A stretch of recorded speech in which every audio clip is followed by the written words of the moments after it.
Voilà, mesdames, messieurs, le décor est planté. Vous le savez déjà, le 1er décembre, la communauté internationale va célébrer la journée mondiale de lutte contre le sida. Cette journée est consacrée à la sensibilisation sur la pandémie, je vais le dire. C'est dimanche prochain, donc, le 1er décembre. Nous anticipons pour parler de ce sujet, cette pandémie, le VIH-Sida, sur Face à Face ce vendredi. Et pour le faire, nous recevons Dr Virginie Rossou Adjadoron. Elle est bien épouse Adjadoron, médecin-chef de la commune d'Abomey-Calavi. Elle est spécialiste en communication pour la santé. Docteur Rossou, bonjour. Docteur Rossou, voilà, bonjour. Bonjour. Et ce matin? Ça va bien, et chez vous? Bon, je rends grâce à Dieu. Merci donc d'avoir accepté notre invitation et merci pour la ponctualité aussi. Nous parlons aujourd'hui de cette pandémie, la lutte contre le VIH qui a démarré depuis plusieurs décennies. Et nous parlerons du cas du Bénin. Cette lutte contre le VIH est un combat quotidien, on va dire plutôt une lutte implacable, donc depuis plusieurs dizaines d'années. Dites-nous, docteur, le VIH-Sida a-t-il reculé au Bénin? Merci, chers journalistes. Et on ne pourra pas dire que la pandémie est en régression. Pourquoi? Tout simplement parce que le VIH est une maladie comportementale. Donc, faut pas trop vite crier victoire devant les maladies comportementales. Vous portez des gants? Parce qu'on porte des gants. C'est ça. Parce que c'est vrai que depuis l'avènement de cette maladie dans notre pays, dans environ les années 1987, et la prévalence va en diminuant d'année en année. C'est ça. Et nous n'allons pas pour cela superposer à la diminution, à la régression, et crier à la victoire, parce que le comportement, c'est vrai. Tout ce qu'on peut dire actuellement, la situation est maîtrisée au Bénin. La situation est maîtrisée au Bénin. Il y a une prise de conscience. Il y a une prise de conscience. C'est ça. C'est tout simplement ce qu'on peut dire. Mais dire que c'est en régression, vraiment, ce ne serait pas trop bon pour crier victoire, pour que d'ici à là, on se voit avec des comportements à risque et ça va être la rechute encore. Dites-nous alors, docteur, quel est le taux de prévalence à cette date, en 2018 ou 2019? En 2018-2019, nous sommes passés de 1,2 à 1,0. 1,0 comme taux de prévalence. Comme taux de prévalence au Bénin. Il y a quelques années, je me souviens bien qu'on était à 2. On était à 2, mais comme je vous le disais, c'est en diminution d'année en année. Et c'est ce que l'ONU-SIDA a déclaré par rapport au Bénin. Beaucoup de sensibilisation de toutes les couches juvéniles, adultes, autres couches, mais on a l'impression que la sensibilisation a baissé, qu'il y a moins de projets qui travaillent pour la lutte contre la pandémie. Est-ce une fausse impression ou que dites-vous de ce constat? Heureusement que vous avez dit que c'est une impression. Vous savez, la sensibilisation est le premier volet de la lutte contre le VIH-Sida. Donc, c'est un volet phare, transversal. Oui, c'est vrai. En début de l'avènement de l'affection, on a beaucoup plus tablé sur la sensibilisation. D'accord. Parce que c'est une nouvelle maladie que nous venons de découvrir chez nous. Il faut informer, il faut sensibiliser, il faut informer, il faut sensibiliser pour un changement de comportement. On l'a fait et maintenant, nous sommes à la phase active même de la gestion de cette pandémie. C'est ça. Donc, à chaque niveau, par rapport à chaque volet de cette pandémie, de la prise en charge de cette pandémie, il y a toujours le volet sensibilisation. D'accord. Pour un changement de comportement. Il y a toujours une information, l'éducation, la communication pour un changement de comportement depuis l'arrivée du patient jusqu'au dépistage, jusqu'à la prise en charge, jusqu'au suivi. il y a forcément à tous ces niveaux la sensibilisation. Donc, il n'y a pas cette structure aujourd'hui qui dit « je veux faire la lutte contre le VIH-Sida » et qui va mettre de côté la sensibilisation. Non. Heureusement que vous avez dit que c'est une impression. Donc, il n'y a pas moins de projets. Avant, il y avait plus de projets. Il y avait beaucoup à manger. Non, le problème de VIH, on a l'impression parce qu'on investit beaucoup dans le VIH-Sida. D'accord. C'est ça qui fait qu'on a l'impression qu'il y a à manger et c'est une opportunité pour se rendre riche, tout ça. Non. D'accord. Non. Peut-être en évoluant, nous allons comprendre que effectivement, nous devons nous débarrasser de cette idée préjugée qui dit que bon, au niveau du VIH, c'est la fortune. D'accord. Docteur Hossou, à Diadorou, dans certains milieux, on entend dire que la situation est assez préoccupante, surtout dans les villages et les villes secondaires. Est-ce une réalité ou c'est une information à prendre avec beaucoup de pincettes? Bon, on va tabler sur les deux aspects. Il faut prendre avec pincettes. Dans le même temps, il ne faudrait pas qu'on néglige. D'accord. Vous savez, avec moi aujourd'hui, il y a la dépravation des mœurs. D'accord. Et je vous disais tout à l'heure que c'est une maladie comportementale. Oui. Et la première voie de transmission, c'est la voie sexuelle.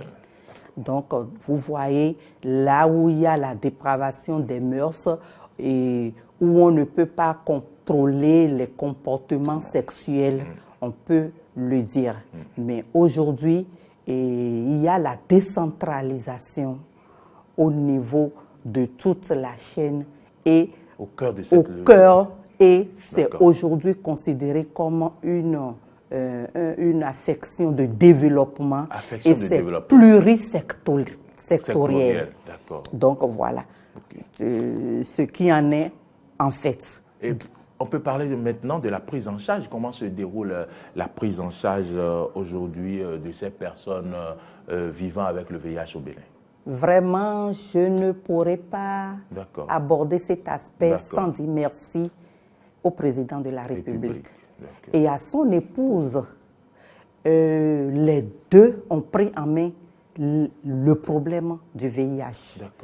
Et la première dame, notre chère maman, a pris à bras le corps le volet de l'élimination de la transmission de la mère à l'enfant. À travers la Fondation Claudine Talon. À travers la Fondation Claudine Talon, que je salue au passage. Donc, vous constatez qu'avec moi, que tant qu'il y aura encore de nouveaux enfants qui vont naître avec le VIH, on n'en finira pas. Si de génération en génération, nous devons avoir des enfants qui vont naître avec le VIH, on n'en finira pas. Donc, pour revenir à la question de la prise en charge, aujourd'hui au Bénin, nous avons la prise en charge est au top niveau, je vais dire. Oui, et avec les grandes options. Tout récemment, on a disséminé ces grandes options, surtout au niveau de la prise en charge et avec des impacts et des effets. Par rapport aux impacts, d'ici à 2023, les nouvelles infections à VIH doivent être réduites de moitié. Au Bénin, d'ici 2023. 23. Et la morbidité et la mortalité doivent être réduites aussi de 60%. C'est un objectif fixé. C'est un objectif fixé pour l'an 2023. Et on y travaille. On y travaille. Et par rapport aux effets, et quel que soit l'âge, c'est-à-dire vous êtes adulte, vous êtes adolescent, vous êtes enfant, vraiment 91% des séropositifs à VIH doivent connaître leur statut. D'accord. Ça veut dire quoi? Et systématiquement, lorsque vous passez dans un centre de santé aujourd'hui, que ce centre soit public ou privé, on doit vous proposer le test de VIH. On vous propose ou bien on vous le fait sur le Ce n'est pas encore, on doit prendre toujours, pour le moment, ce n'est pas encore obligatoire. D'accord. Donc, on prend votre avis et on vous le propose et on vous amène à accepter quand même. Parce que la prévention aussi passe par le dépistage précoce et la prise en charge précoce. Lorsqu'on attend le stade terminal pour se faire dépister, et là, c'est en ce moment qu'on dit que c'est mortel, il n'y a plus d'espoir.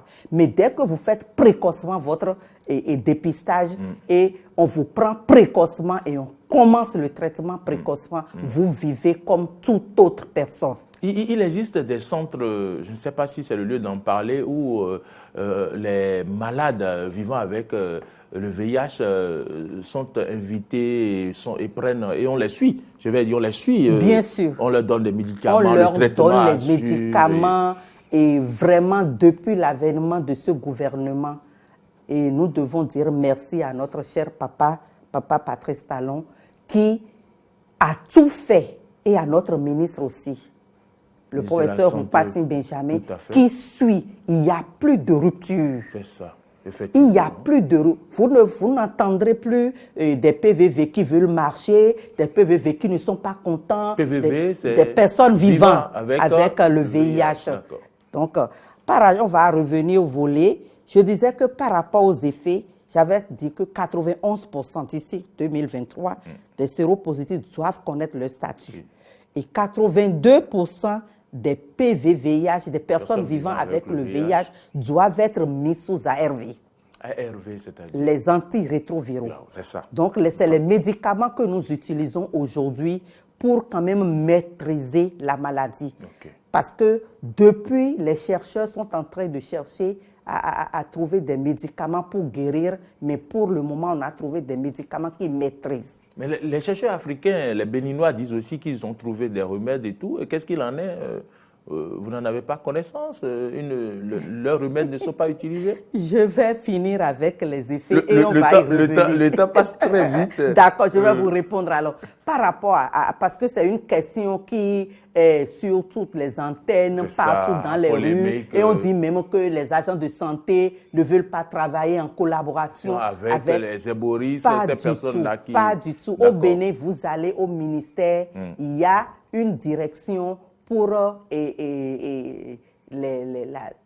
médecine traditionnelle. D'accord. Donc, qu'est-ce que les gens là font? Au fait, pour comprendre, on n'a pas le temps, comme vous le dites, pour comprendre quel médicament il faut pour cette maladie-là. Il faut vraiment comprendre la physiopathologie. Ça veut dire quoi? Comment le virus agit dans l'organisme. Donc, quand ils disent qu'ils ont trouvé un médicament qui guérit, on leur explique. On leur explique que voilà, le virus, quand ça rentre dans l'organisme, ça attaque la cellule de défense, ça pénètre dans la cellule de défense, ça transforme la cellule de défense, ça transforme et ça produit maintenant à partir de la cellule de défense les virus. D'autres cellules, lui là, capables d'attaquer l'organisme. Au lieu, lorsqu'il rentre dans l'organisme, il reste dans son coin, il se multiplie. Non. Lui va attaquer les éléments de défense de notre corps. Wow. Il pénètre, il le transforme et il s'accapare de l'organisme et il prend la place de cet élément de défense. C'est ça. Vous voyez? Donc, ceci étant, ça ne s'arrête même pas là. Le virus même fait de multiples mutations. Ça veut dire quoi? Ça peut prendre plusieurs formes. Moi, docteur Adjanon, vous me voyez dans cette tenue. Vous dites, OK, d'accord, je veux que la tenue la blanchisse. Et vous allez derrière le rideau pour faire votre mélange de médicaments. Le temps d'arriver à, je suis déjà tout rouge. Tout rouge, tout verte. Le temps d'arriver, j'ai trouvé un médicament pour la couleur jaune. Si la couleur jaune, la couleur devient rouge encore. Le temps de revenir, elle devient verte. Elle devient verte. Qu'est-ce que vous pouvez contre un virus pareil? Donc, on leur explique. Virus caméléon. Caméléon. C'est on peut l'appeler ainsi. C'est vraiment dangereux. De multiples mutations qu'on n'arrive pas, des milliers de mutations en fractions de secondes. Ce n'est pas maîtrisable, mais on peut arriver à maîtriser les étapes.